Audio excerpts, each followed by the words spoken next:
পাইকারি মাটি লাগে তারা নিছে কাজু নিয়ে সেটা ফেলাইছে। রাজু নিয়ে তারা বাড়ি চালাইছে এটা আমরা করে কেন রাজু আছে? ওই রাজুরও জায়গা আছে হ্যাঁ, রাজু নিয়ে তো এই যে এখানে মনে কই করো- কানি আপনার জায়গাটা আছে? আমার কাছে আর চার কানি আছে কাগজে কবে এলোমেন্টটা পাইছিল এটা? অ্যালটমেন্ট না আমরা তো আরেক পার্টিতে কিনছি আমরা তো কিনছি 10-12 বছর হয়েছে আপনার নামে করে দিছে? আমার নামে যে হ্যাঁ আমার নামে ওইটা একবার নোটিশ হয়েছে তো এই রাজ্য সরকার যে হাইওয়ে করছে এটার নামে নোটিশও পাইছি আমি কিন্তু আমরা গতবারে আমরা তহসিলে যখন তহসিল এখানে আনাইছি তখন যেই ব্যক্তির নামে এই জায়গাটা ছিল সেই জায়গাটা কিন্তু ক্যান্সেলেশন হয়ে গেছে।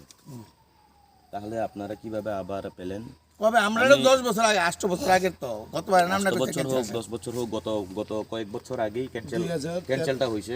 আরে আমরা ফোর্স হইছে কবে দেখেন না যদি ক্যান্সেল হয়ে থাকে তাহলে তো এই নামের থেকেই ক্যান্সেল।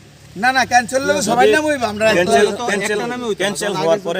ক্যান্সেল হওয়ার পরেও যদি এই সব ডকুমেন্ট এডিসি এলাকায় সুব্রত বণিক, পিতা মৃত ক্যান্সেলের বানুলাল বণিক, ওনাদের যদি জায়গা হয়েই থাকে তাহলে আমি মিডিয়াদের মাধ্যমে অনুরোধ করব, এসডিএম সাহেব আপনি যাচাই করুন।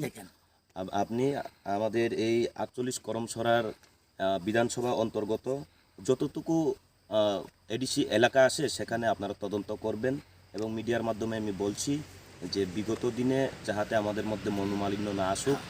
আর এইভাবে অবৈধভাবে অনেকটা জায়গায় আমরা দেখেছি, সামনেতেও একটা হোটেল বানানো হয়েছে, সেটাও কোনো ব্যক্তির নামে জায়গা না। আর এইভাবে অনেকটা জায়গায় আমি মিডিয়ার মাধ্যমে আমি অনুরোধ করব, এসডিএম সাহেব আপনি দ্রুত গতিতে আপনি তদন্ত করুন এবং সঠিক জায়গা সঠিক লোকেদেরকে আপনারা বুঝিয়ে দিন। অসংখ্য ধন্যবাদ।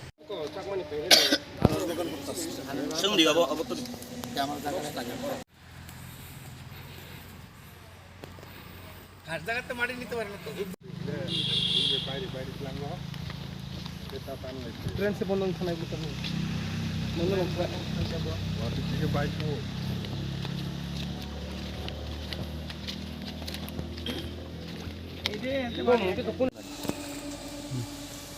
আচ্ছা, আজকে যে আপনারা এখানে মাটি যে কাটাইছেন জায়গাটা কার নামে? আমার নাম আপনার নামটা? আমার নাম হচ্ছে সুব্রত বণিক। ছবি তুলে এলাম। আচ্ছা, আজকে মাটি তো অনেক কাটা হয়েছে আমি দেখছি আমরা। এক গাড়ি মাটি না, তারা না, ছিল। মাটি এক গাড়ি না, এখান থেকে মাটি তো অনেক জায়গা মাটি কাটা হয়েছে। মাটিটা অ্যাকচুয়ালি কিভাবে কাটা হয়েছে অর্ডার কপি আমরা যদি থাকে আপনারা যদি না দিতে মাটি পারলে তো ভালো। কাটাটা এটা আমরা কোনো মাটি কাটা হেনতে যারা নিছে 2 গাড়ি মাটি নিব কই তারা ঢুকাইছে গাড়ি এটি তারা কাটছে তো তারা দেখছে দাদা তারা এটি তো আজ করিস এই আজকে আমরা ওই তাইনে জানি না। যে আইছিল তাইনে না, আজকে কাটা হয়, দুদিন করে কাটা হয়। আরে গাড়ি আরে কোন 10-12 গাড়ি মাটি নিছে রাজু তারা বাড়িতে এক দুই গাড়ি যদি মাটি কাটা হয় তো এখান থেকে আমি মিডিয়াকে বলবো এখান থেকে মাটি কাটাটা পর্যন্ত একটু ক্যামেরাটা একটু কাভার করো। এক্ষণে আজকে তো এই পুরোটা দিয়ে কাটছে। না, আজকে তো একটু কাটা হয়েছে, হ্যাঁ, আর আজকে এক গাড়ি মাটি আগের দিছে। দিনে আরো কাটা হয়েছে আর পরবর্তীতে আরো কাটা হয়েছে।